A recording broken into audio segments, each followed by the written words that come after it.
Bienvenue à tous dans cet épisode de La Lettre Pro, le podcast Intelligence Artificielle.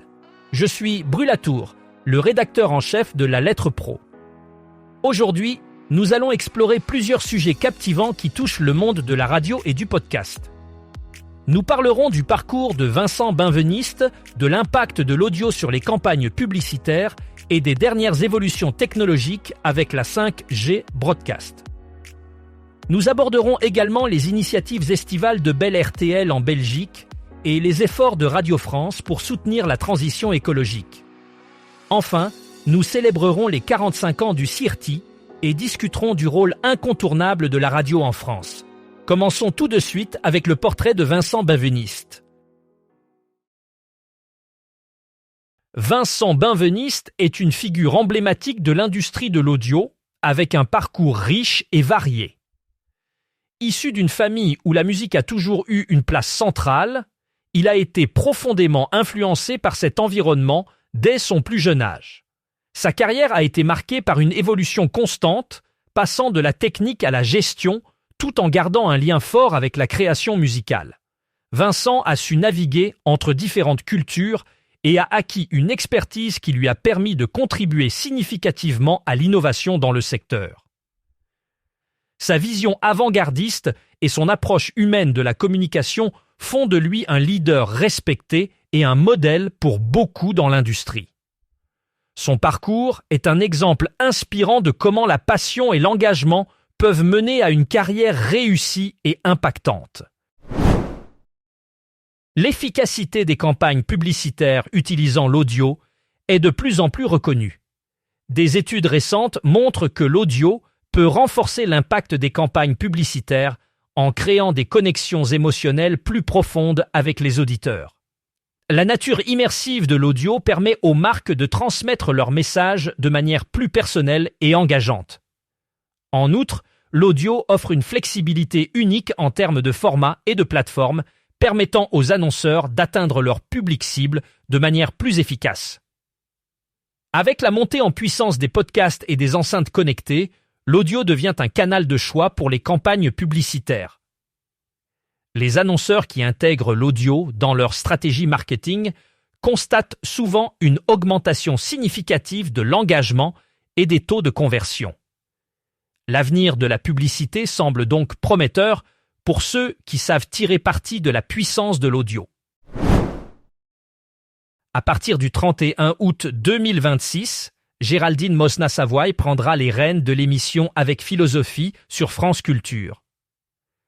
Diffusée du lundi au jeudi de 10h à 11h, cette émission quotidienne se penchera sur les grandes œuvres de la pensée, les philosophies du monde et les concepts qui éclairent les enjeux contemporains. Géraldine Mosna-Savoy, figure de l'antenne depuis plus de 10 ans, apportera une nouvelle perspective à cette émission en mettant l'accent sur les textes fondateurs de la philosophie, tout en explorant diverses traditions intellectuelles. Chaque semaine, les auditeurs seront invités à redécouvrir des auteurs et des œuvres avec pour objectif de montrer l'actualité et la richesse de ces textes pour comprendre les débats contemporains. Avant cette nouvelle aventure, Géraldine a contribué à plusieurs émissions philosophiques sur France Culture, telles que Les nouveaux chemins de la connaissance et Sans oser le demander. Aujourd'hui, nous nous penchons sur une avancée technologique majeure dans le secteur de la diffusion. TDF, un des leaders européens en matière de diffusion audiovisuelle, accélère son expérimentation de la 5e génération broadcast à grande échelle. Cette technologie promet de révolutionner la manière dont les contenus audiovisuels sont distribués en permettant une diffusion plus efficace et moins coûteuse sur de vastes zones géographiques. La 5e génération broadcast offre la possibilité de diffuser un contenu unique à un grand nombre de récepteurs sans nécessiter une connexion individuelle pour chaque utilisateur, ce qui est particulièrement avantageux pour les événements en direct ou les situations d'urgence. En outre, cette technologie pourrait considérablement réduire la consommation de bandes passantes, un enjeu crucial à l'heure de l'explosion des contenus numériques. Les tests à grande échelle menés par TDF visent à démontrer la viabilité de cette approche et à préparer le terrain pour une adoption plus large dans les années à venir. En Belgique, Bell RTL déploie une programmation estivale riche et diversifiée du 27 juin au 23 août. La grille est conçue pour accompagner les auditeurs tout au long de l'été, qu'ils soient chez eux, au travail, sur la route ou en vacances. Chaque matin dès 6 heures, Bell RTL Matin propose un mélange d'informations, d'humour et de musique. La route des vacances revient à partir de 9 heures avec Sandrine Cormand qui anime des jeux autour de la musique et offre des cadeaux. À l'heure de l'apéritif, les tubes qui font vibrer prend le relais avec de la musique et des anecdotes. L'après-midi, Bell RTL Summer Station propose une sélection de grands tubes. Le soir, André Dussolier raconte des histoires vraies de personnalités marquantes dans Le Grand Récit. Le week-end, le van de Bell RTL et les étés de ma vie apportent un contenu unique. En parallèle, Bell RTL lance la web radio Bell RTL 100% vacances pour prolonger l'été. Radio France a récemment pris une initiative audacieuse en mettant ses espaces publicitaires au service de la transition écologique. Cette démarche s'inscrit dans un engagement plus large de l'entreprise pour promouvoir un avenir durable. En utilisant la puissance de ses ondes, Radio France espère sensibiliser le public aux enjeux environnementaux et encourager des comportements plus respectueux de la planète. Les spots publicitaires diffusés sur ces antennes sont conçus pour mettre en lumière des initiatives écologiques, des innovations en matière de développement durable et des messages incitant à la consommation responsable. L'objectif est non seulement d'informer, mais aussi d'inspirer les auditeurs à agir pour la préservation de l'environnement. Cette stratégie reflète une prise de conscience croissante de la responsabilité sociale des médias et leur rôle clé dans la mobilisation collective pour un avenir plus vert. Le syndicat interprofessionnel des radios et télévisions indépendantes, connu sous le nom de CIRTI, célèbre cette année son 45e anniversaire. Cet événement est l'occasion pour le syndicat de réaffirmer ses priorités pour l'avenir de la radio en France.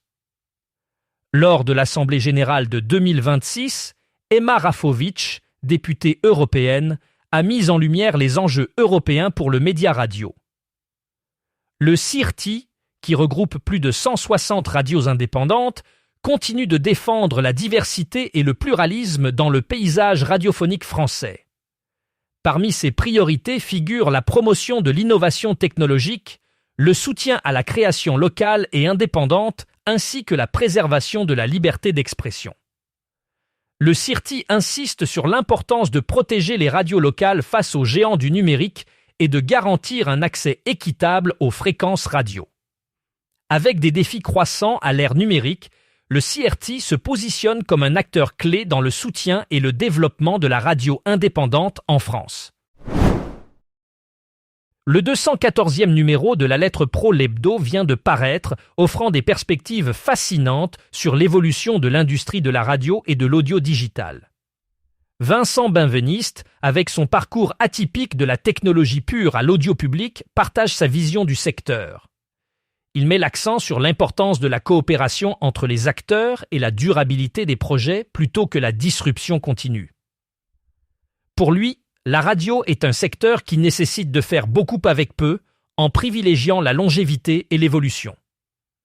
De son côté, Nasser Haddad, ancien champion de France militaire de karaté et maintenant directeur commercial chez Force Publicité, discute des enjeux de rentabilité des régies locales face à la montée du digital.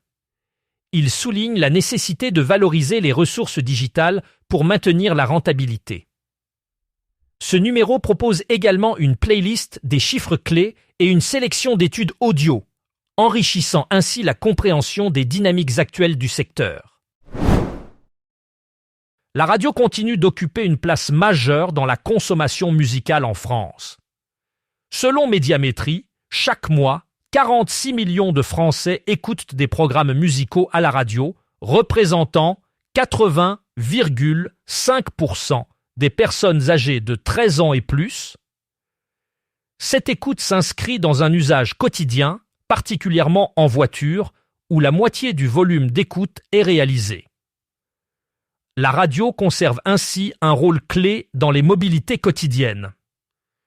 Toutes les générations sont touchées, avec les 35-49 ans affichant une couverture mensuelle de 85,9%. Plus largement, plus de 80% des 13-64 ans consomment des programmes musicaux à la radio chaque mois.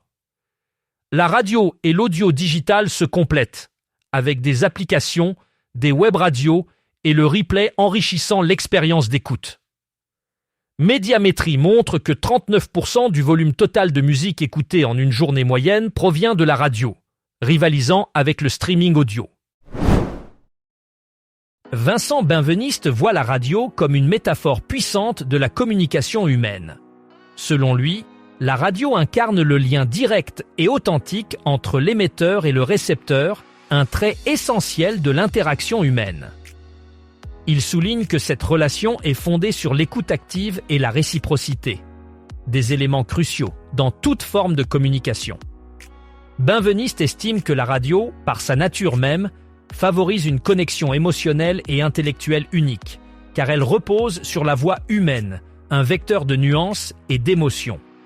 Cette dimension humaine de la radio la rend intemporelle malgré les évolutions technologiques incessantes. En outre, il considère que la radio joue un rôle de premier plan dans la transmission de la culture et des idées, un rôle qu'il juge plus pertinent que jamais dans notre société moderne. Pour en savoir plus sur ce sujet et d'autres actualités, rendez-vous sur lalettre.pro et abonnez-vous à notre newsletter quotidienne pour rester informé.